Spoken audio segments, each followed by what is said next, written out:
project cancelled. Tumbling Central.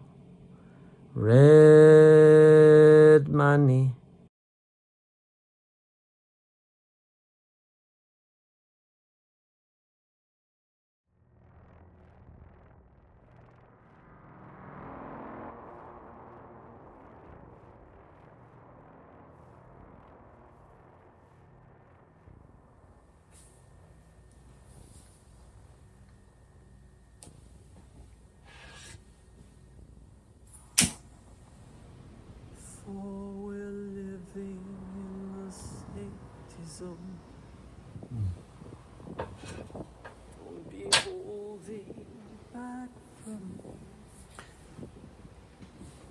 Tonight, I'd like to talk about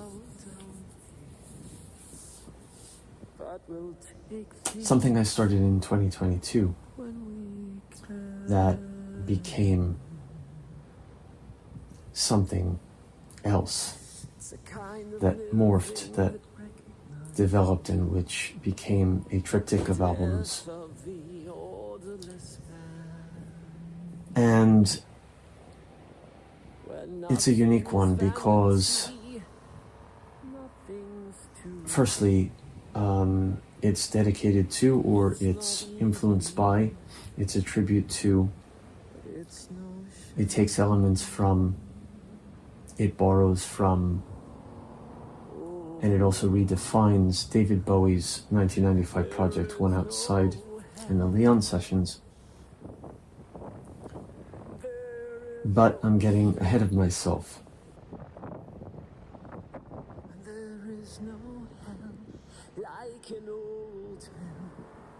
In an age now, it's post-COVID, it's post-Ukraine, it's post all these things. And these themes are prevalent in this triptych that I want to talk about. Now, those themes, of course, did not appear in David Bowie's 1995 version of Outside. They couldn't.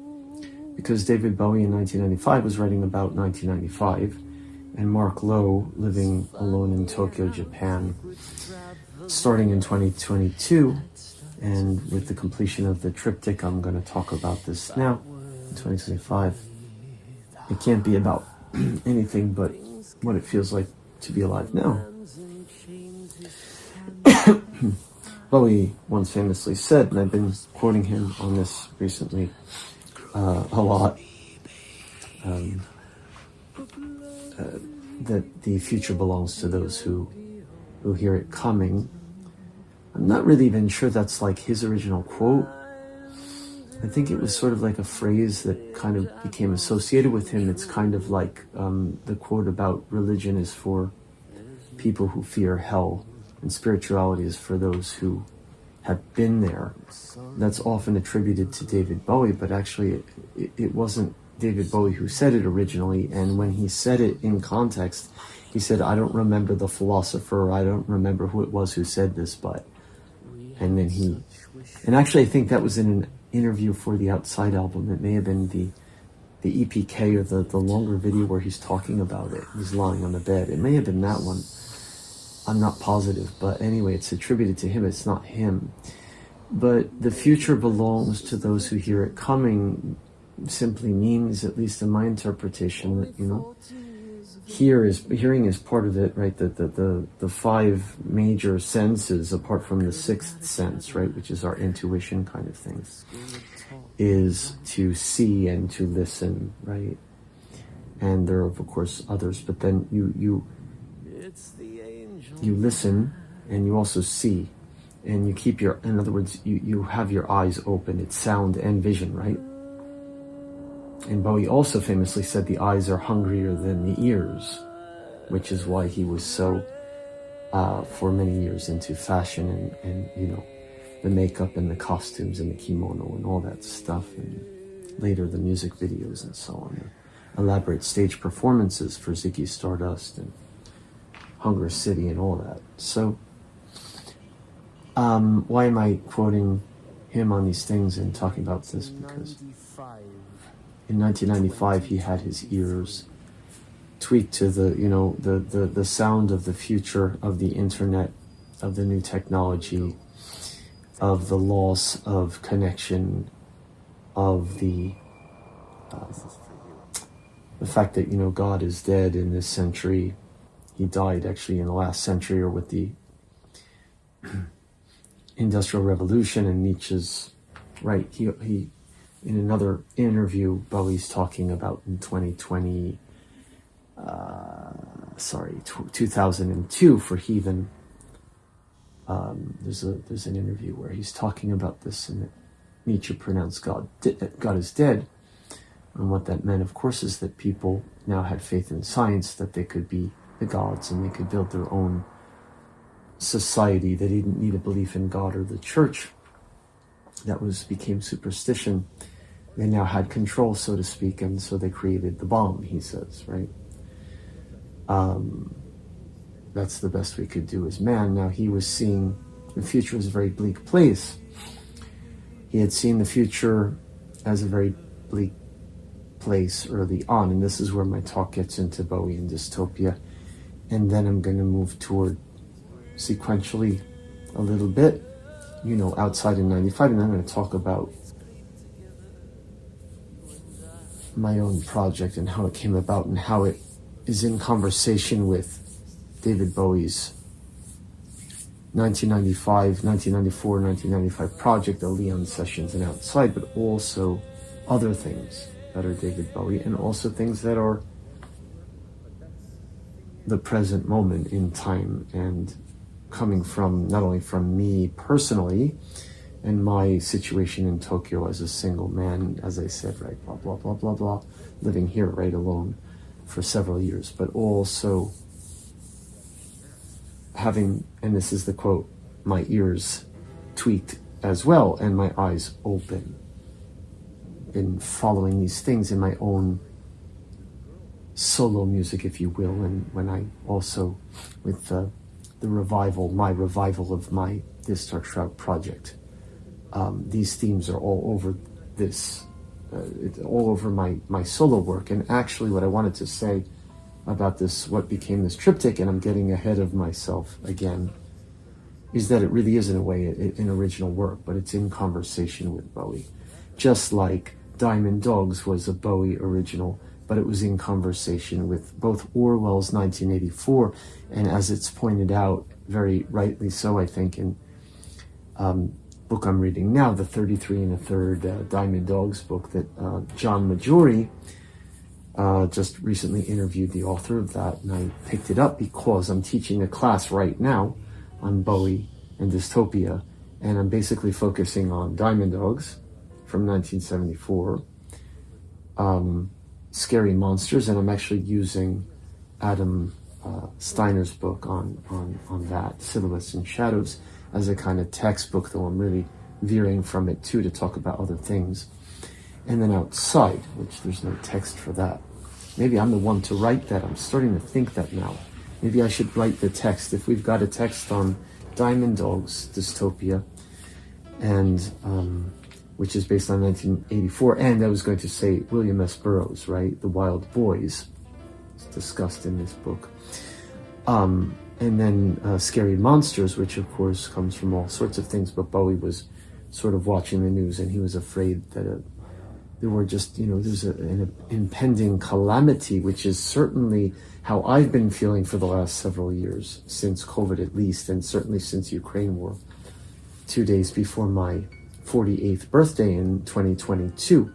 And I wrote a piece that night. I did a lengthy piece to pray for Ukraine, and from that moment, that became sort of a major theme, and fascism was a theme of my late 2022 album, The World Was Not the Same, and where I sampled Oppenheimer, and before the film came out, and I haven't seen it to date, by the way. Those themes were in my work, because I had my ear, right, to the future, if you will, which the future and the past are also intertwined. Future legend opens Diamond Dogs, right? Future legend, but the future legend is maybe also looking back at the past. He's looking at the Wild Boys and Orwell's 1984 and Big Brother and all that. So, and my recent album, by the way, is called Cycles. that we're coming through another cycle, the 1920s, the 1930s, the 2020s, maybe the 2030s, with Trump and fascism coming back. And not just Trump. And again, several years ago, that was part, and I'm going to talk about this in my work, and going back to Bowie. I'm teaching a course on Bowie and dystopia. I did talk about Ziggy Stardust last week, or earlier this week. I had the class on Monday. It's now Wednesday night in Tokyo. I'm exhausted after teaching today. I teach at a different university, very different type of courses, and it's exhausting. But Mondays are fun. And I started with Ziggy Stardust. That is also a kind of concept album, like Diamond Dogs, and like Outside, but not Scary Monsters. I'll get to that. That's a different kind of dystopia.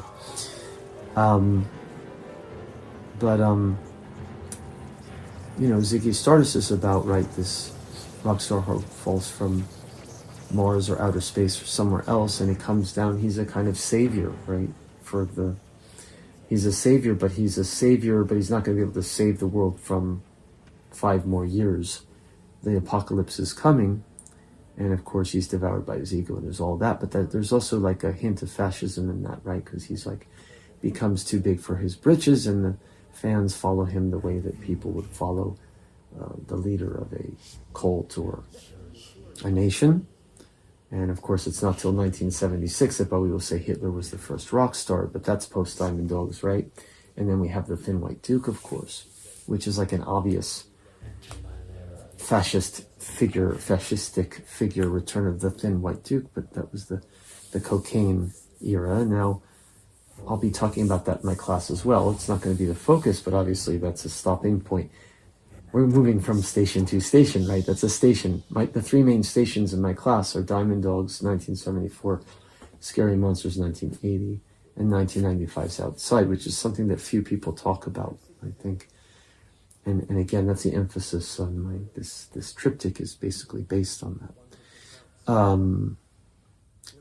While also being an original work and commenting on the world today. And that's what I want to talk about, like I say in this talk. And John Majori I mentioned, right, because he interviewed, and I'm reading now the Diamond Dogs book, and also I found out about Adam Steiner in part from John's interview. Actually, no, he interviewed Adam Steiner after I had ordered the book and read it or something, and put me in touch, which was cool. But then John Majori also, again, jumping back and forth ahead of myself behind, this is the nonlinear cut-up Gothic hyper cycle as well of Outside, which is everything's nonlinear, and the Burroughs-Geisen cut-up technique that's now being discussed in this book I'm reading on Diamond Dogs, of course, because he started doing that. That's Burroughs too, right? Cutting up text and mixing it and making crazy weird sentences, subconscious and conscious sort of combined there. I'm doing this nonlinear thing in my talk tonight and going back and forth and zipping around a bit, so excuse me for doing that. I tend to do that anyway, both in my talks and my lectures at school and in my work, and probably confuse people, but that's kind of how life is. It's kind of chaos, isn't it? Fragmentation. So, what was I saying about this? So, now I'm thinking about fragmentation and cut-ups and nonlinear Gothic hypercycles. John Majori, going back to John Majori. So he interviewed these guys, right? And so now I'm reading the Diamond Dogs book, thanks to him. But I just messaged him, or we emailed, had an exchange about, we're going to set up an interview in mid-May to talk about what I'm talking about tonight. He's going to ask me about my Bowie and Dystopia course and about the latest album. So this is what I wanted to say now. That connects. John Majori. He put up a cover of the week, which is usually a single song. And he featured the latest and the final installment of the triptych I'm going to talk about, which is called There Is No Hell, which I just completed very recently. He, as a cover of the week, he just took the entire album and did a write-up, not like extensive, but like several paragraphs about his impressions of it. And so in that interview, in the write-up, he mentions the theory of accelerationism, and he talks about Trump and others who, it's like if the world's going to fall apart anyway, we've destroyed it basically, we've got global warming and things are falling apart anyway, let's just speed that up like Elon Musk, right? And, let's just, okay, we'll destroy the Earth and then we'll just live on Mars, or we'll make Neuralinks and we'll become half human, we'll be humanoid, we'll be half computer, like Ramona A. Stone in Bowie's 1995 Outside and in the Leon Sessions too. She's part machine, 8 men with metal parts and all this, which John mentions this too. Those kinds of themes, again, I kind of played with those, and I even made her Ramona AI last year. Ramona A. Stone, Ramona AI in my version. So you see how I'm playing with that, and you see also how Bowie was kind of onto that already, robotics and cyborgs, and going back to his themes in Outside, that, right, religion had lost its meaning, and people were doing ritualistic things instead of having rituals for gods or sacrifices or whatever it is in the ancient way. So people doing body piercings in kind of extreme ways and tattoos, and the sense of community is gone, in the sense of, there's like one narrative that we all follow, this is right and that's wrong and so on and so forth, had fallen apart. And Bowie calls this fragmentation. Fragmentation, he says, has always been one of my themes. Fragmentation of society, he says that in 95. He says that again in 2002 with Heathen. And he says that's always been my theme. And if you go back to Diamond Dogs, and if you look at the Thin White Duke, and if you look at the character in Station to Station, and if you look at Scary Monsters, I think you can see this. And I said to John Majori in the interview we did, the last one we did, where I talked, in fact, about the first two in what now is a triptych or a trilogy, which is why I'm doing this talk, which was called Some Kind of Future 2.0, which actually was recorded at the end of 2024 and published in early January.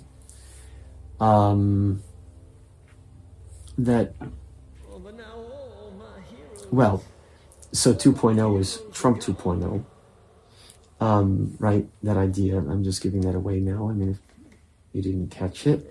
But it has other meanings, not just that, because it's the second of the, wasn't planning it to be a trilogy or triptych yet, but it was the second after Lost in the Minotaur's Lair, which was the first, now mentioning the names of my albums. And then the last one this year is There Is No Hell, which is a line from the Motel from Bowie's Outside.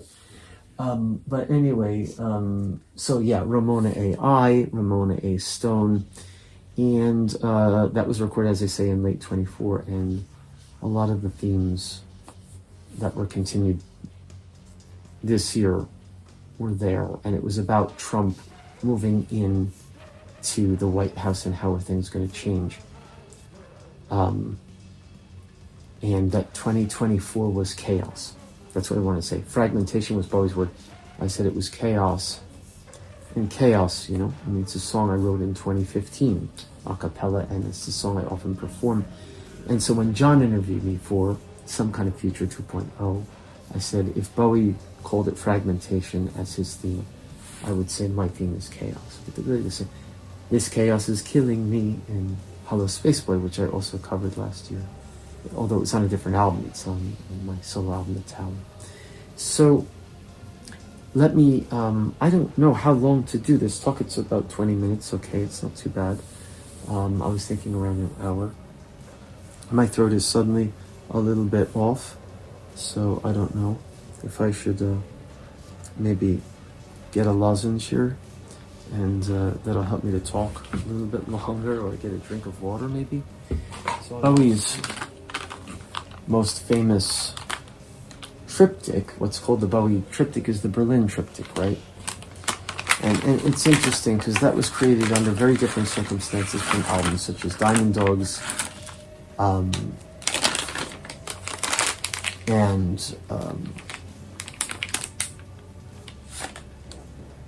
Station to Station. In fact, it was due to the excesses of the periods when he created those albums, and the cocaine that he went to Berlin, right?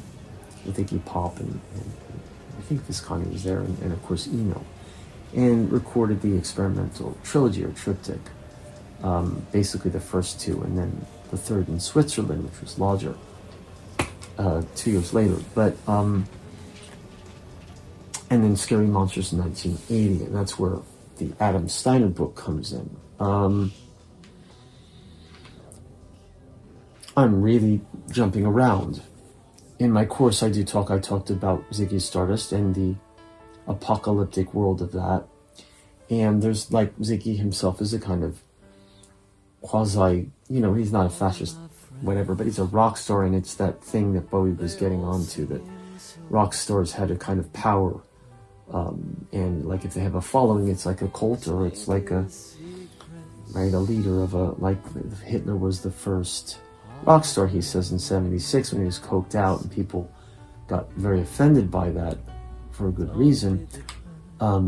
But you can kind of see what he meant, right? That they had that power, and that people followed them and listened to them, and they had the charisma, just like a rock star would have, just like Ziggy Stardust, just like David Bowie. Bowie being the sharpness of a knife that has double-edged. Again, reading this book on Diamond Dogs, the mention of Burroughs' comment when Bowie and Burroughs met and had this, interviewed each other, talked to each other, and right, the Bowie knife, it's double-edged, just like any knife or any sword. So, moving on to Diamond Dogs. So, right, Bowie creates this alternate world universe. It's a post-apocalyptic universe. Maybe it's a post-apocalyptic universe of Ziggy Stardust, that after the world ends in 5 years, maybe that's what happens, right? And then the Diamond Dogs come, and there's certainly an Orwellian aspect to it, because Bowie was planning on doing the Orwell Broadway thing. That Orwell's widow said no, because Bowie was a cross-dressing, makeup-wearing, weird pop artist, and she didn't want him doing it, and then she regretted it when she heard the album, because it was good. And it's a great album. I agree with this. Anyhow, so that has elements of 1984, which is Orwell's dystopia. I'm not going to talk in detail here in this talk about that. I'll be talking in my class about that in the coming weeks, about Orwell a bit more, and about Diamond Dogs, and the world that he created with Halloween Jack and the Diamond Dogs. And actually, there are mentions of Diamond Dogs in my own triptych, particularly on Some Kind of Future. But there's another reference to it in my version of Outside, in the kind of intro part, where I say, this is the year of the real Diamond Dogs. This is the year when, in fact, these kinds of figures are appearing everywhere in our world. Maybe they're the so-called robber barons. Something like this. Or maybe it's ICE. Or whatever. And of course, I don't mention these things in my album specifically. I'm going to talk, getting ahead of myself, I'm going to go back and talk about the triptych. And as I said, I just got off with John earlier, that we're going to do an he's going to talk to me about this. So last time he talked to me, earlier this year, he talked to me about Some Kind of Future 2.0, and we talked about Lost in the Minotaur's Lair. And last year, I think it was, when we first, maybe it was 2 years by now, I'm losing the timeline, when we first connected, he asked me about my class. I had taught for 3 years running, and actually it was at that point that I didn't have another renewal of the class. Just like a more general overall course on who was David Bowie, and themes of like individualism and not following the herd, that kind of thing. Particularly the first time I taught it, I focused on that with a textbook, and then the book went out of print. It was We Can Be Heroes, very slim book, and then it went out of print, and I stopped using the textbook altogether and just, did it without, which I'm doing. Well, no, that's not true. Now I have Adam Steiner's book. I thought it would be good to ground it in something. Although I can teach without a book. It's a good book, though, Steiner's book, and it's got a lot of interesting details. Although jumping in head first without the background is a little difficult, so I have to give it all kinds of context in my lectures, which I do off the cuff the way I'm doing this talk. So, and using the internet and sharing videos or interviews, photos, etc., reviews, whatever. That's how I teach. Not going to talk much about scary monsters. In the course, I talk about how it's a different kind of dystopia because Diamond Dogs is a make-believe world, right? It's a post-apocalyptic world. It's based in part on Orwell's 94 and part on Bowie's own thing, and maybe it's got Burroughs in there too, apparently, right? Which makes sense. And he used the cut-up technique for his lyrics, which is also Burroughs. Scary Monsters is not a made-up fantasy dystopia. Outside is as well. So Diamond Dogs Outside, actually, I think they're more similar in this way.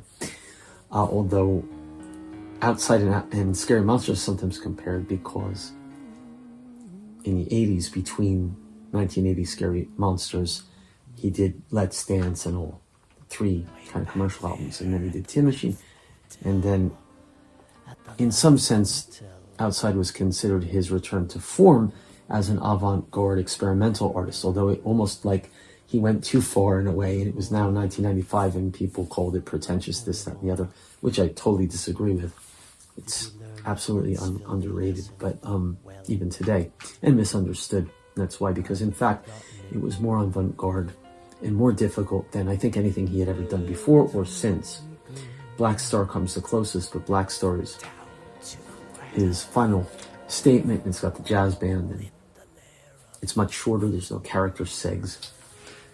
So he was able to get away with that. But I think without Outside, there would be no Black Star. I guess you could say without Heathen or The Next Day, there would be no Black Star either. So all of that's true. But so I wish I had another broken let me kind of skip over Scary Monsters a bit. But like, as I say, what I tell the students and what I'll say now is that that wasn't that created world, right? You had Hunger City, and then Outside you have the new Homelands, and you have Nathan Adler, this fictitious detective in Oxford Town, New Jersey. It's even a fictitious town name in New Jersey, obviously riffing off the UK and the US, and Ramona A. Stone, Leon Blanc. I'll talk about the characters a little bit later and how they also are manifest in my version, how they're similar and how they're different when they appear. And I think the one major character with a seg that I didn't have a seg for was Algeria Touch Freak, the old man who sells eggshells and body parts of the she-souls, the seashores, the she-souls. This was Bowie playing with language too. Beauty is deep skin, he says on Leon, things like this. So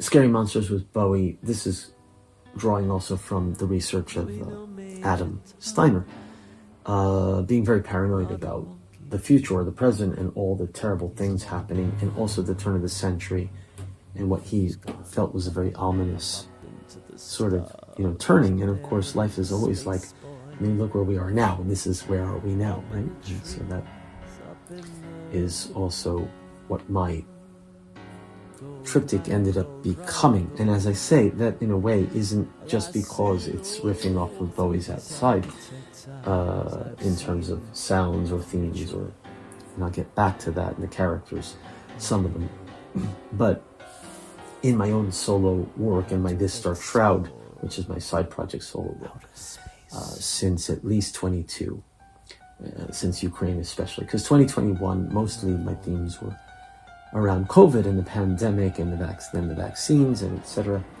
Not only that, but that was like a major theme of 21. If that was the major theme of 21, the major theme of 22 was Kali Yuga, that we're in the age of Kali, death, destruction, because I was, anyone who had the ears, right, who can hear the future coming and have your eyes open could see all of these things. Certainly first was Ukraine, and then, right, and then just all these things falling apart, the tensions between U.S. under Biden and,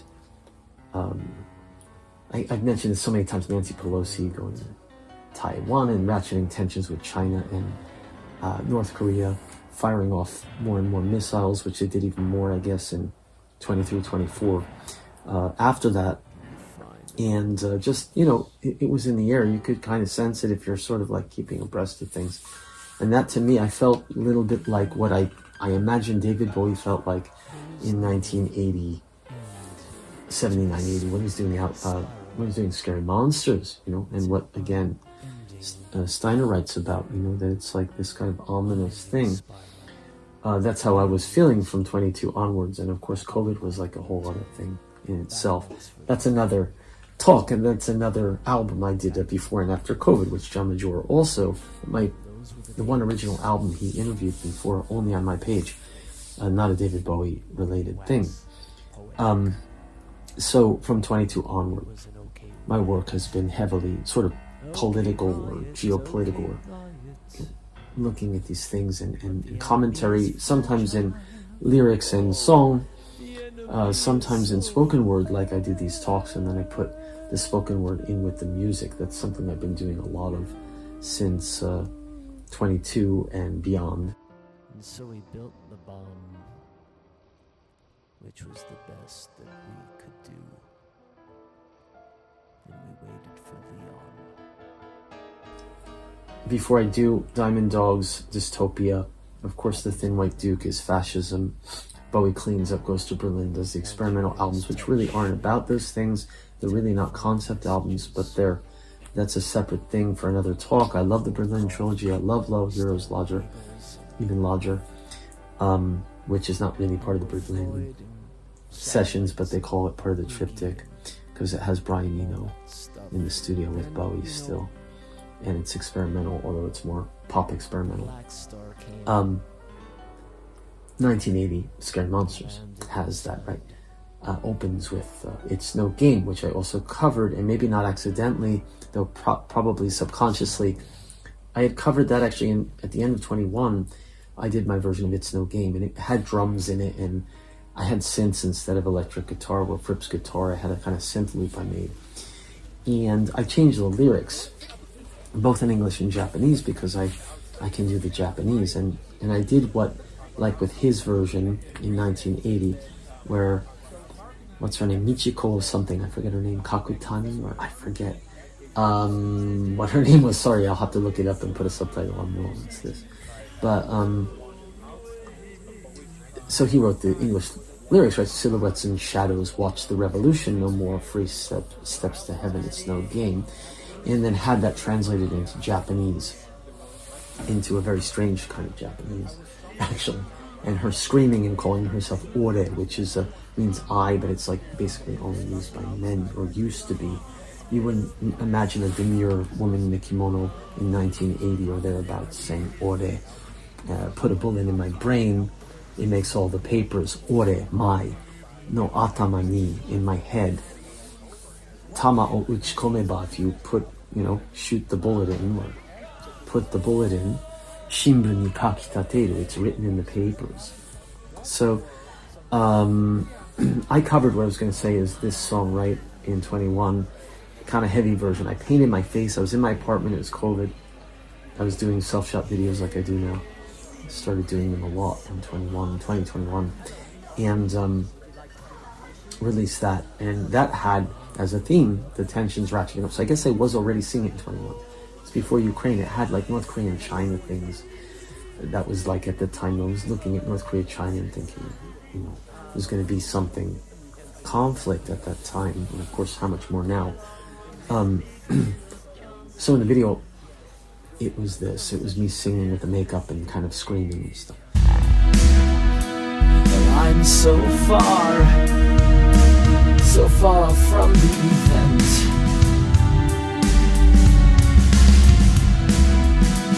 Your faces on my phone screen.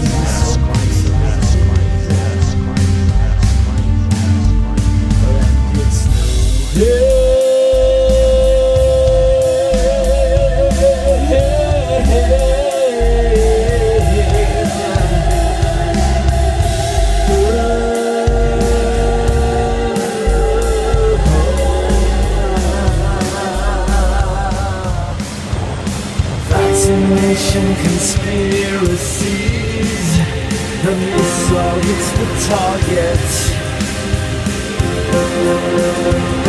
Throw a word into the net. Well, it becomes the prophecy.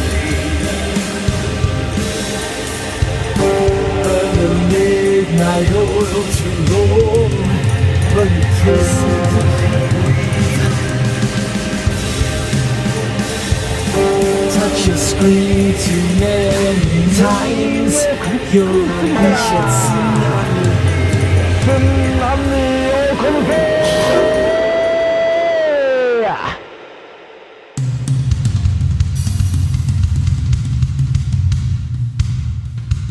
People in the tower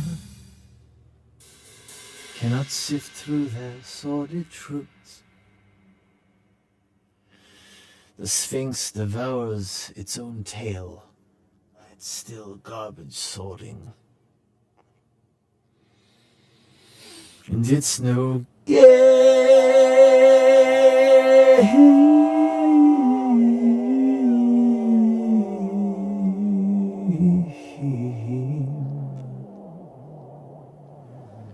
It's no fucking game.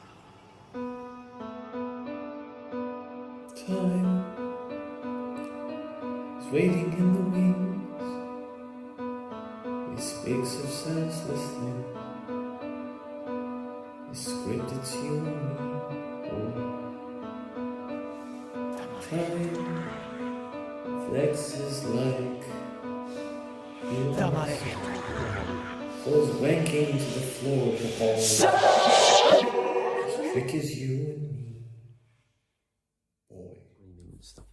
And then in 2020, late 22, published in early 23, which is the same time I started what I'm going to talk about with the triptych, the actual impetus before the triptych became a triptych in my triptych.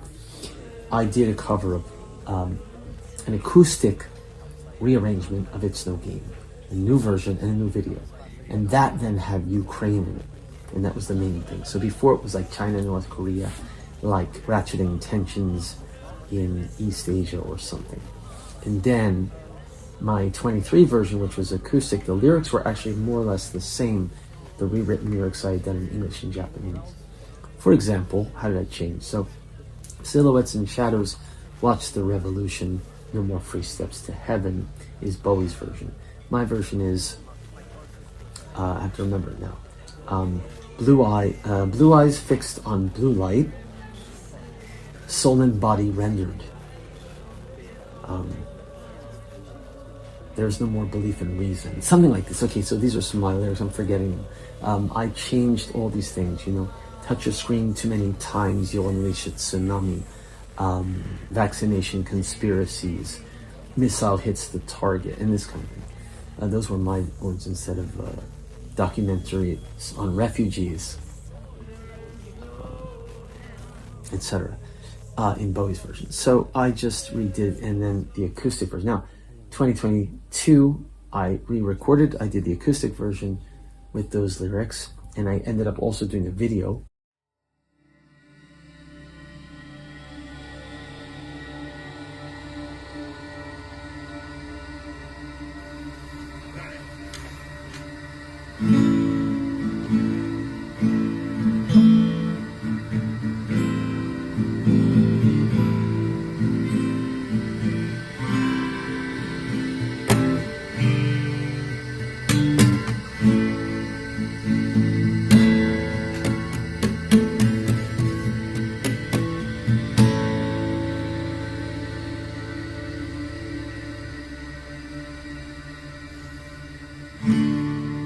Your eyes fixed on blue light, soul and body rendered. We've no more belief in reason.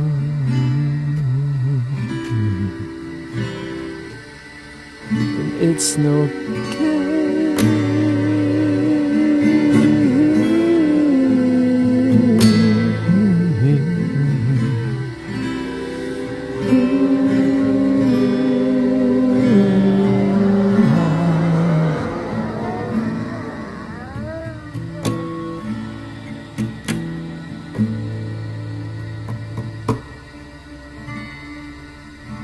青目がブルーライトにしんしん崩れて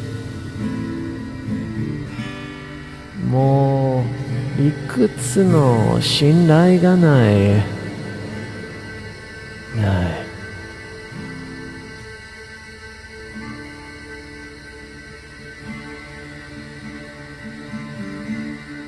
信頼がない And I am far, so far from the event. The faces on my smartphone screen are so pixelated, but it's no good.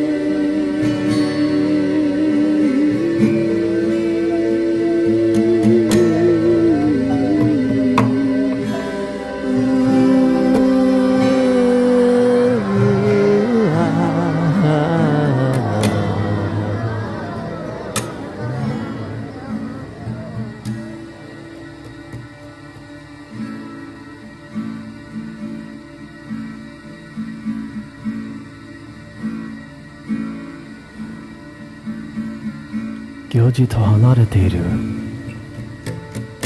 画面の顔のピクセル化が強い Vaccination conspiracies The missile hits the target You throw a word into the net And it becomes a prophecy the next day Burn the midnight oil too low And it precedes a heat wave Touch your screen too many times You'll unleash a tsunami Tsunami Tsunami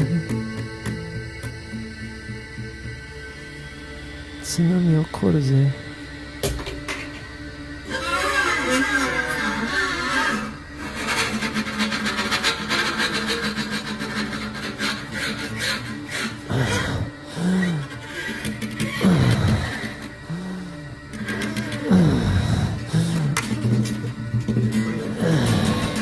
君のせいだ君のせいだ君のせいだやるぜやるぜやるぜやるぜ君のせいだもん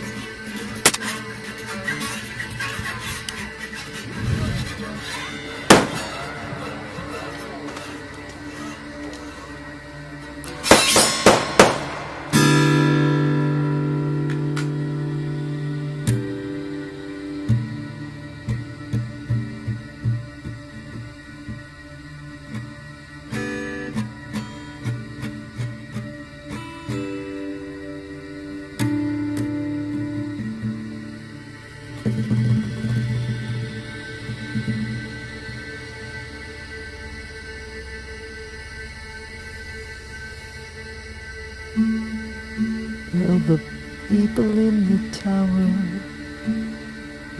cannot sift through their sordid truths.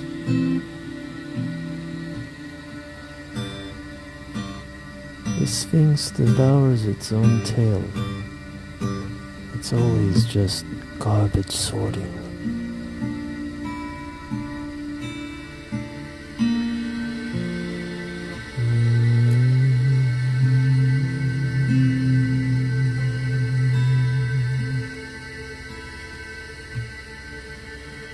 But it's no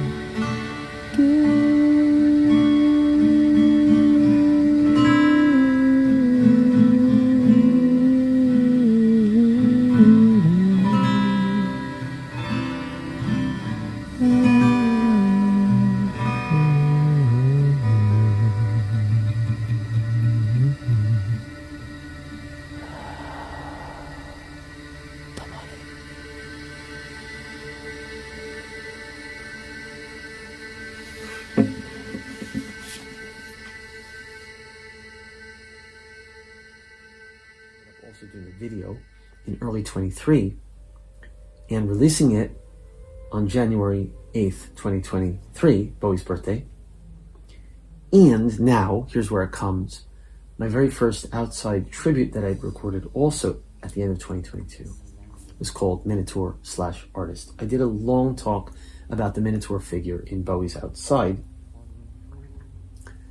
on this YouTube page. And actually, I took the talk, kind of like I'm doing a talk now, if I took this and used it in one of my pieces, which I might do. I often do this. I was talking about the Minotaur and Bowie's Outside and what it means to be an artist. And I put that in, that came later. Sorry, that came later. But that was 23. It was 2023. I'm mixing things up. That came in September of 2023, that talk. But before that, in 2022, at any rate, I recorded this Minotaur/Artist segue, I called it. I called it a segue because it's less than 5 minutes. And I did several voices. I did the voice, firstly and foremostly maybe, the Minotaur, which Bowie's Outside has a Minotaur figure. I don't have the CD next to me. I've shown it before. If you look at the CD of Outside, most of the version I have, has the Minotaur with his hands open. Bowie, actually, it was a painting, I think. But it looks kind of electronic. Maybe it was a different version. But he did a painting of this, I think, too. The Minotaur, and it has like, it's like a bullhead, man with a bullhead kind of thing. The Minotaur, or Minotaur in British English pronunciation. And the hands are outstretched. They're kind of blurry, and they're red. Like my glasses are red. Right? Red, My Dear is one of my songs. Red Signals, Blue Skulls, dealing with death in my music. Something about red, right? Blood red sky. In Leon, the sessions from 94, Bowie says, look up, it's a Nathan Adler voice, and he says, I look up at the sky and see the words Ramona A. Stone, and at some points it's like blood red sky. In Heart's Filthy Lesson, it's these cerulean skies. A lot of skies in there. Anyway, you look up at the sky and there's ominous signs, right? Of something coming. And by the way, Baba Vanga, the Russian Bulgarian seer, she was actually a blind woman that had visions of the future, foresaw that 2025 there's going to be a blood red sky at some point. So all these weird things. Blood red stuff. Being ominous. Color of ominous. And my glasses are red this year. Okay, so 2022, I did It's No Game acoustic version, following my 21 version, and it was more kind of like I say in the video about Ukraine and what was happening then. And then I did the Minotaur Artist Seg, or Minotaur Artist, yes. Bowie's version, by the way, is Artist/Minotaur. Mine is Minotaur/Artist. So I flipped it. It was almost inadvertent, and then I realized his was Artist Minotaur, and I decided to keep it as Minotaur Artist. Anyway, the segs on Bowie's Outside and Leon, we can include this too, because there are character voices there too. Actually, that's how they came about during the sessions. There's no Minotaur. So again, the CD has him with the hands, the blood red hands. That's where I got sidetracked, talking about the hands. But no voice. In the Minotaur, the Minotaur is, as I talked about in that 2023 talk in September, is this character that is, representative of maybe madness, kind of the near madness of the artist, the animal inside, particularly male. There's a Minotaur. I'll use that. Bowie's maybe would have been his pronunciation as a British man. The Minotaur's sexuality. There's when he did a painting or a drawing. I think it might have been a pencil drawing or a painting. The Minotaur is like standing there holding his erect member. Okay, that was part of it. And the other is right, the artist and being a lone figure holed up in his lair. Although he may go outside the lair sometimes too. The artist holds himself up in a room or in a studio and creates art, music, painting, writing, and then goes back into the world. But the artist is of the world, but also outside the world, and outsider. J. Krishnamurti, I often talk about in my talks, and he's very influential on my way of thinking a little bit. I mean, his philosophy very much clicks with me.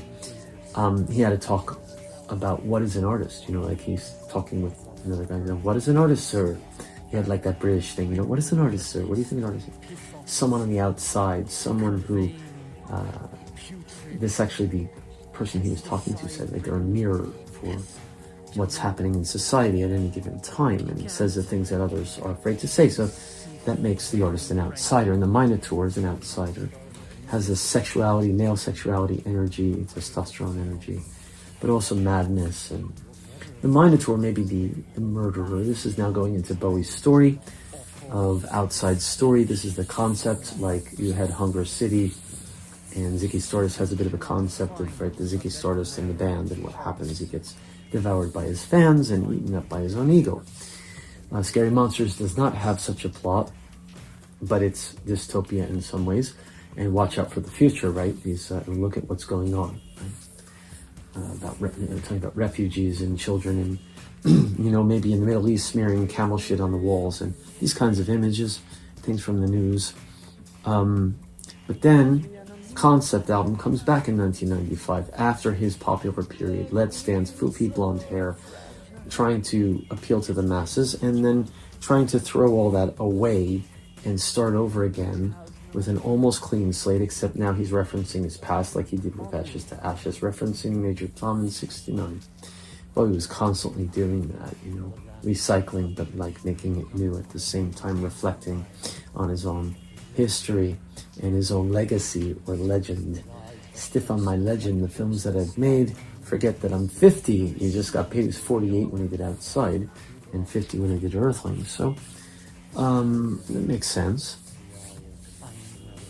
So he doesn't rehash or revisit any characters from his past on the Outside saga, but, you know, I mean, what he's doing there is very David Bowie and very 1990s. And in the interviews I saw, there was an interview I saw, it was EPK as well, it could have been. He says, you know, the album is about, he says it's the sound of 1995, it's the sound of now, it's not the sound of the future. And people always said he could see the future, and he made the quote about those who can listen, can hear the future belongs to such people, right? This kind of quote associated with him. But like he in himself would say in interviews, you know, people say if an interviewer would say to him, people say that you're ahead of the curve, or you're a visionary, right? You see the future. And he says, well, any artist can only be of their time. We can see what's coming in the future, in the sense that it's what's happening now, that now, not tomorrow, yesterday, now, or in 1997, telling lies feels like something's going to happen this year, right? It's like, you know, sensing what's happening in 1980 and writing about it in It's No Game, and having this Japanese woman screaming ore, and you know, breaking all the tradition, the image of the mirror Japanese woman at the time, just like, you know, I mean, Bowie's always smashing these kind of things, these kinds of stereotypes. He did with sexuality in the early 70s, and then he did, I mean, in 1995, I mean, he's using electronic music and breakbeats and a little bit like, you know, be emphasized more on Earthling, drum and bass, and all these things. So it was the sound of 1995, right? I mean, like 1995. I mean, you know, Bjork and Radiohead gets later. Actually, they did Kid A after that in 2000, I think it was. But, you know, electronic music is kind of more mainstream. 9 Inch Nails, right? He calls up Trent Reznor, says, hey, let's do a tour together. And Trent's like, is this really David Bowie? You know, he's like a fan of Scary Monsters and whatnot. This kind of thing. So Bowie was, you know, again, kind of pulling in those influences and also connecting to the present, which was then 1995, and he was 48 years old. And getting back where he was revisiting his past, in a sense, was with the members of the band, because he got back with Brian Eno, who this time produced it. He did not produce the triptych of Berlin in 77 to 79. That was his regular, Bowie's, Visconti, his regular producer, did those, but Eno was on board now this time, because Bowie and Visconti had parted ways at that point. Visconti comes back 2002 for Heathen. Brian Eno produces this time in 1995, and they only did that together. And I'm going to talk about this. Bowie had planned Outside as a triptych. That's why it's one Outside. It's part 1 of 3, but it's actually part 1 of 1, and that's it. There's also the Leon sessions. I'm not going to talk in detail about this. I've talked with John Majori about this, and there are interviews talking about this. If you want to go look at those on his page, or even there's one on my page, repeated that I put on my page. Those proceeded in 1994. There were long improvisational sessions, which birthed the characters outside, and a lot of the sounds and some of the songs that are outside came from fragments of things from that. Like Ramona A. Stone was this much longer suite, and that was clipped, and the seg was clipped. They became segs, right? All the voices that are longer on the Leon sessions.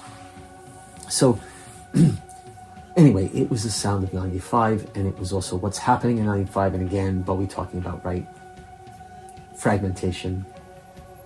The internet was a big thing. I talked with John about this, but so it's, how's technology going to change this? And he talks about this again and again. In 1999, he predicted the internet, the future of the internet. He didn't predict it.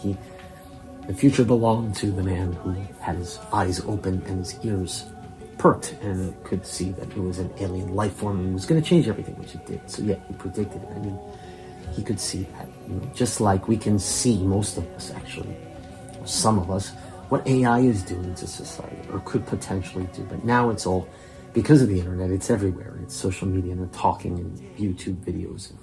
But at that time, it wasn't like, like everyone was saying that.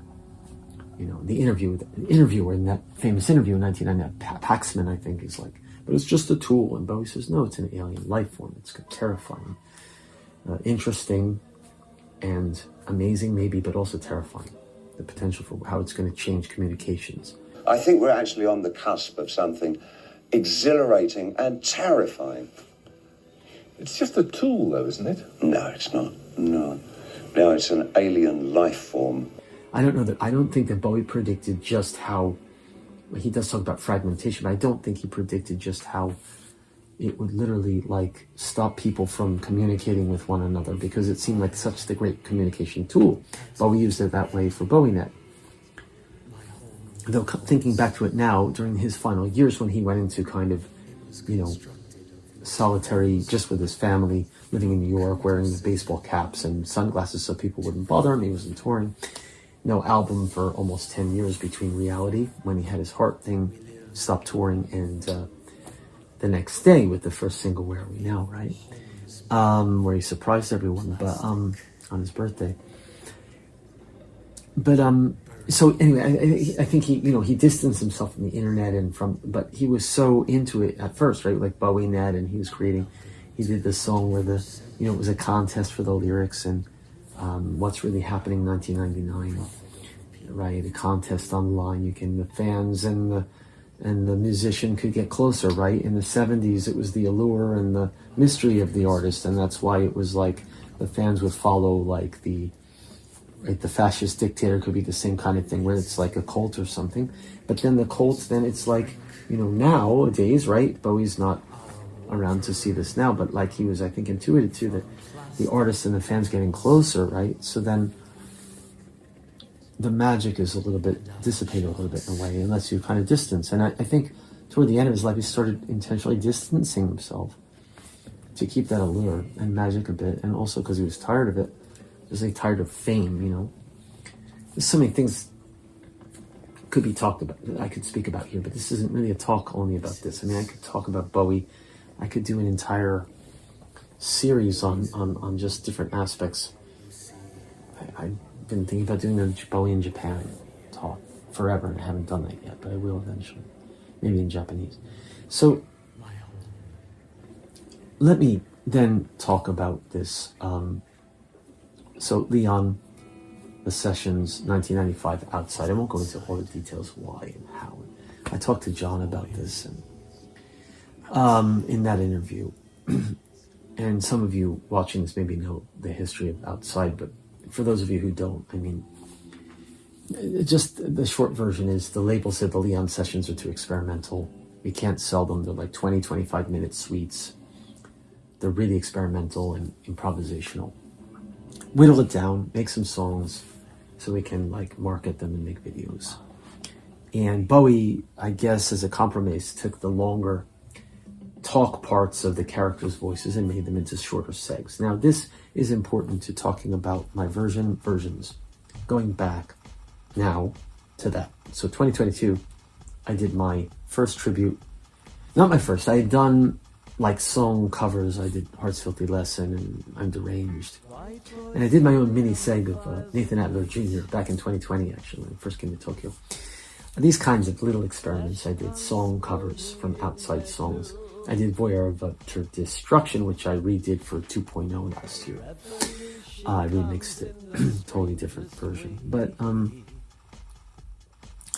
this was my first bona fide, like coming more from the Leon session side, making my own.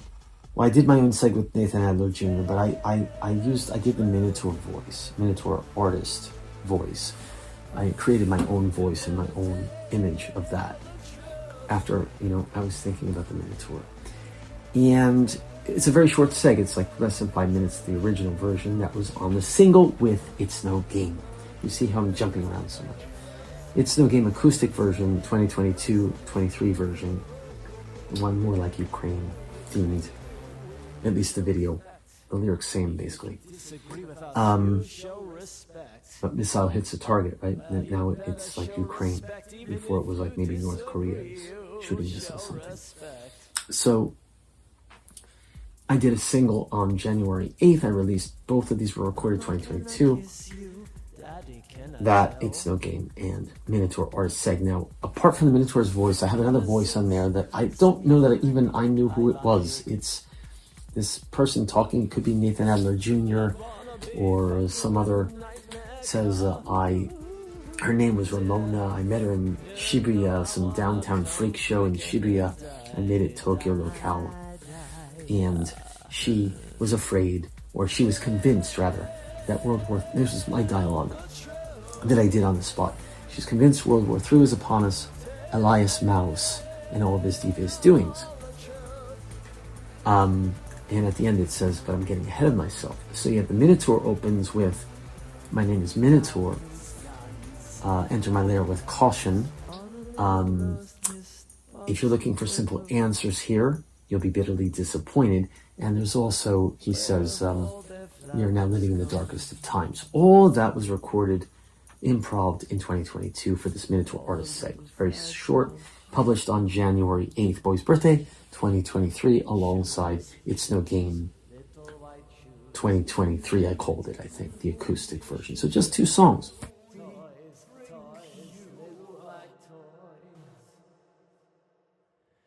Dripping on the end of a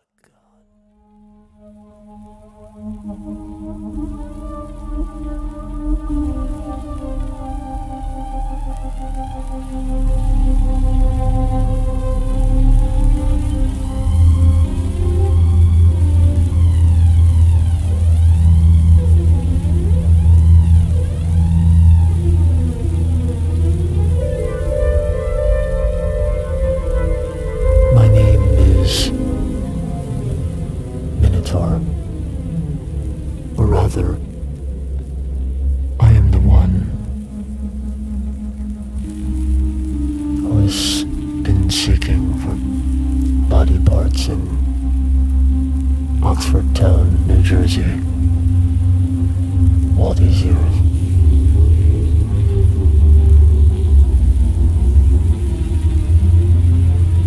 My art is indisputably mine. And if you're looking for simple answers here, you shall be bitterly disappointed.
show, some carnival. Downtown Shibuya, I think it was. She was convinced that World War III was upon us. Elias Mouse and all of his devious doings.